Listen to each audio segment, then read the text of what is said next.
నమస్కారం NSTV news కి స్వాగతం. నా పేరు సంధ్య. ముందుగా వార్తల్లోని ముఖ్యాంశాలు. ఈ నెలలో ఎమ్మెల్యే బత్తుల బలరామకృష్ణ చేతుల మీదుగా శ్రీ లక్ష్మీ నరసింహ కోరుకొండ ప్రెస్ క్లబ్ ప్రారంభోత్సవం జరిగింది. ఆ రోజు ప్రెస్ క్లబ్ కనీస సౌకర్యాలు ఏర్పాటు చేసుకునేందుకు బలరామకృష్ణ తన వంతు సహాయంగా ₹1,00,000 విరాళం ఇస్తానని ప్రకటించారు. దాని నిమిత్తం ఈరోజు ₹1,00,000 ఎమ్మెల్యే గారు నా ద్వారా పంపించారని జనసేన పార్టీ నా సేన కోసం నా వంతు స్టేట్ కోఆర్డినేటర్ శ్రీమతి బత్తుల వెంకటలక్ష్మి ప్రెస్ మీట్ ద్వారా తెలిపారు. నమస్కారం అండి. ఈరోజు కోరుకొండ మండలంలో అయితే ప్రెస్ క్లబ్కి రావడం జరిగింది. శ్రీ లక్ష్మీ నరసింహస్వామి ప్రెస్ క్లబ్ వాళ్ళు కోరుకొండ మండలంలో అందరూ కలిపి చిన్న ప్రెస్ క్లబ్ పెట్టుకోవడం జరిగింది. దాన్ని ఓపెనింగ్ రోజుని మన ఎమ్మెల్యే బత్తుల బలరామకృష్ణ గారిని అయితే వాళ్ళు పిలవడం జరిగింది. ఆ రోజు బలరామకృష్ణ గారు వచ్చి ఇక్కడ ప్రెస్ క్లబ్ని అయితే ఓపెన్ చేయడం జరిగింది.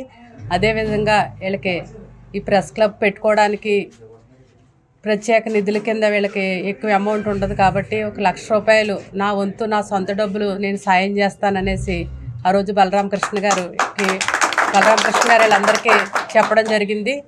అదేవిధంగా ప్రెస్ క్లబ్కి ఈరోజు నేను ₹1,00,000 తెచ్చి ఈ ప్రెస్ క్లబ్ సభ్యులందరికీ కూడా నేను ఈరోజు అందజేస్తాను. మా కూటమి నాయకుల తరపున ఈరోజు ప్రెస్ క్లబ్ వాళ్ళందరికీ కూడా ఈ డబ్బులు ఇవ్వడం జరుగుద్ది.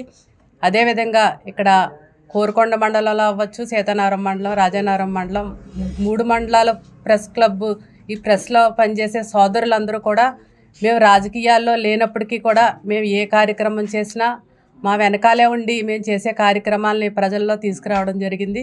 అదేవిధంగా కరోనాలో అవ్వచ్చు, అంతకుముందు దైవ కార్యక్రమాలు అవ్వచ్చు, మేము చేసే ప్రతి సేవా కార్యక్రమాలు ఈ సోదరులందరూ కూడా మా వెంట ఉండి మమ్మల్ని ప్రోత్సహించి మేము చేసే ప్రతి కార్యక్రమాలని కూడా బయటికి తీసుకువెళ్ళి బలరామకృష్ణ గారు దంపతులు ఎన్నో మంచి కార్యక్రమాలు చేస్తున్నారని ప్రతి ఇంటికి చేరవేసి మమ్మల్ని ఈ స్థానంలో ఈ ప్రెస్ క్లబ్ వాళ్ళు కూడా ఎంతో సాయం చేసి ఈ ప్రజలతో పాటు వాళ్ళ పాత్ర కూడా ఎంతో ఉందనేసి నేను తెలియజేస్తున్నాను. అదేవిధంగా మీ అందరికీ కూడా నా హృదయపూర్వక నమస్కారాలు తెలియజేస్తున్నాను. భక్తి కన్నా కలం గొప్పదనేసి మీరు అందరూ నిరూపించడం జరిగింది. ప్రతి విషయాన్ని కూడా ప్రతి ఇంటిలో ఉన్న వాళ్ళకు కూడా ఈరోజు ఇక్కడ నియోజకవర్గంలో కాదు స్టేట్లో ఏం జరుగుతున్నది అన్నది మీ ద్వారా ప్రతి ఒక్కరూ తెలుసుకుంటున్నారు.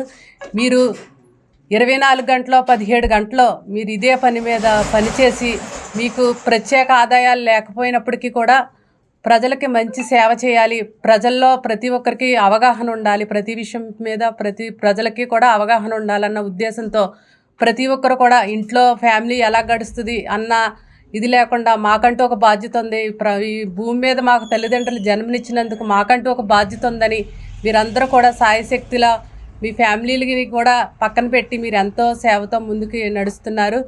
మీకు ప్రత్యేకంగా ఆదాయం లేనప్పటికీ ఇంతలాగా మీరు పనిచేస్తున్నందుకు మీ అందరికీ మరొకసారి నా హృదయపూర్వక నమస్కారాలు తెలియజేస్తున్నాను.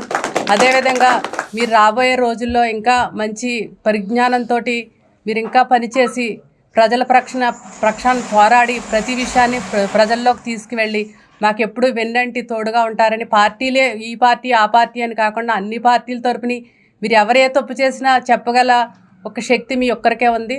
మాకు తెలియని విషయాలు మాకు చెప్పచ్చు, పలానా చోట తప్పు జరుగుతుందని మాకు చేరవేసి దాని ద్వారా మేము సరిదిద్దుకునే అవకాశం కూడా మాకు చెప్పి మీరు అందరూ కూడా మీ గళాన్ని వినిపించాలని ప్రతి ఒక్కరికి నియోజకవర్గంలో ప్రతి ఒక్కరికి మీరు అందరూ తోడుగా ఉండాలని నేను కోరుకుంటున్నాను. అదేవిధంగా మీరు సొంతంగా ప్రెస్ క్లబ్ కట్టుకోవడానికి కూడా ఎమ్మెల్యే గారు సాయం చేస్తా అన్నారు. అదేవిధంగా మీ అందరికీ కూడా ఇళ్ల స్థలాలు కూడా ప్రెస్ క్లబ్ వాళ్ళందరికీ కూడా ప్రత్యేకమైన ఇళ్ల స్థలాలు ఇచ్చి మనం ప్రోత్సహిద్దాం అనేసి ఎమ్మెల్యే గారు కూడా చెప్పడం జరిగింది. మీరు ఎప్పుడూ నిరంతరము ప్రజల పక్షాన పోరాడి మంచి మంచి కార్యక్రమాలు ప్రజల్లోకి తీసుకెళ్ళి నిరంతరం దేవుడు మంచి ఆరోగ్యాన్ని ఇచ్చి మీకు మీ కుటుంబానికి కూడా మంచి ఆరోగ్యాన్ని ఇచ్చి ప్రజల్లోకి వెళ్ళే శక్తిని మీకు ఇవ్వాలని కోరుకుంటూ అందరికీ నమస్కారం.